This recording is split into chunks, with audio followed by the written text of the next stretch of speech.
Hello, welcome in daily newspaper editorials audio program. Now headline: One Nation, One Election and Representative Democracy. The Hindu. Now headline in detail: One Nation, One Election and Representative Democracy. The Hindu. The process adopted for the One Nation, One Election bill had lapses that affect India's democratic fabric.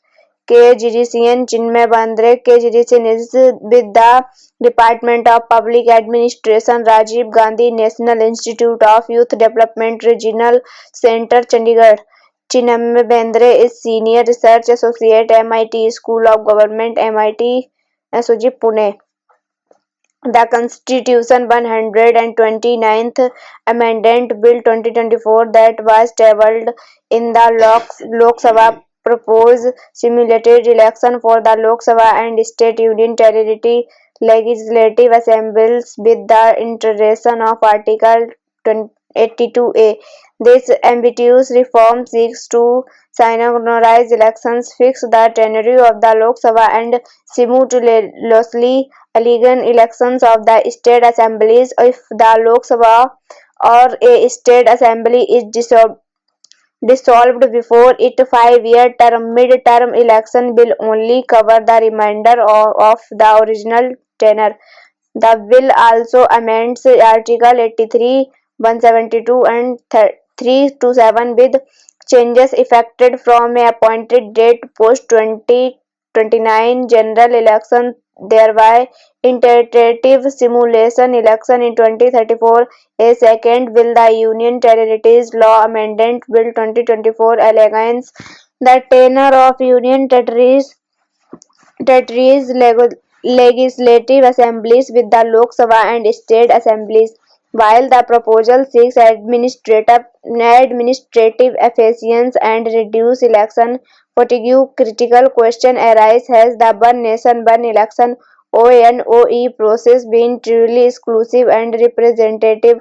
Are there limits to our understanding of the representative spirit of a Indian democracy? Understanding representative democracy. Representative democracy is a system wherein citizens elect representatives to make decisions on their behalf, rooted in the principles of free and fair elections, political accountability, and the protection of individual rights. Its balanced majority rule with the protection of minority interest. This form of governance becomes especially critical in diverse and populous countries such as India. The theoretical underpinning implies that elected representatives act the intermediaries, ensuring stable governance while accommodating competing interests. Citizens being too numerous and diverse to participate directly in governance delegate authority to their elected representative. The system thrives on periodic election, informed citizen participation, and institutional check and balance.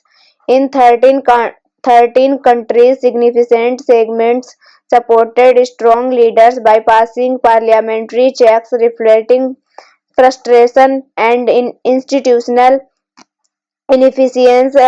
Alarmingly, military rule garnered between 50% to 70% support in nations such as Greece, Japan, and UK and the US. Such trends underscore growing distrust in representative system driven by perceived inefficiency, corruption, and unfulfilled promise. Jay Prakash Narayan critique.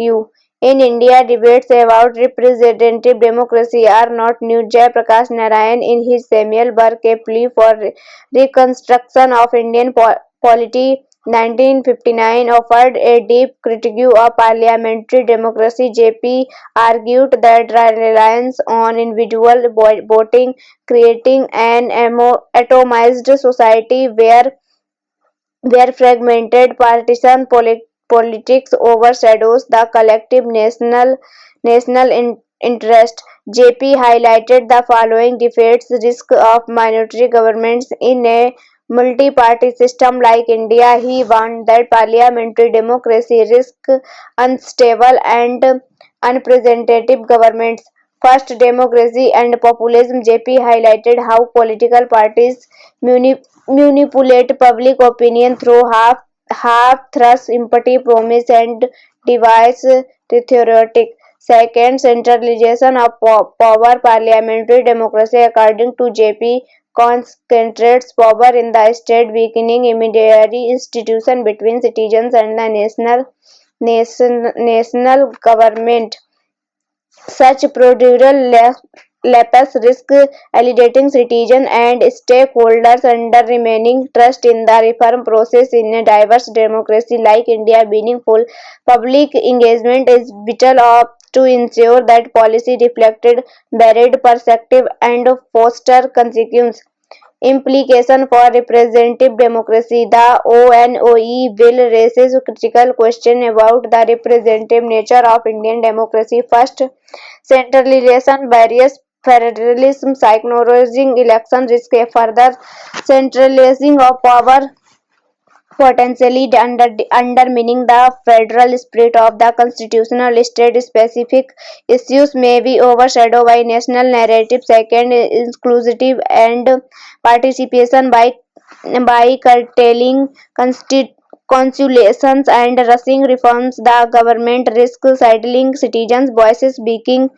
weakening democratic inclusivity. Third, electoral accountability. Frequent elections, while resource intensive, enhance accountability by enabling voters to evaluate government regularly. Simultaneous election could dilute this accountability. India's democratic fabric thrives on citizen participation. Inclusive and accountability reforms such as ONOE, while aimed that efficiency, must not compromise these principles. A rushed process undermines trust and risk centralization. Only by adhering to the principles above can our democracy remain truly representative in letter and spirit. Thank you.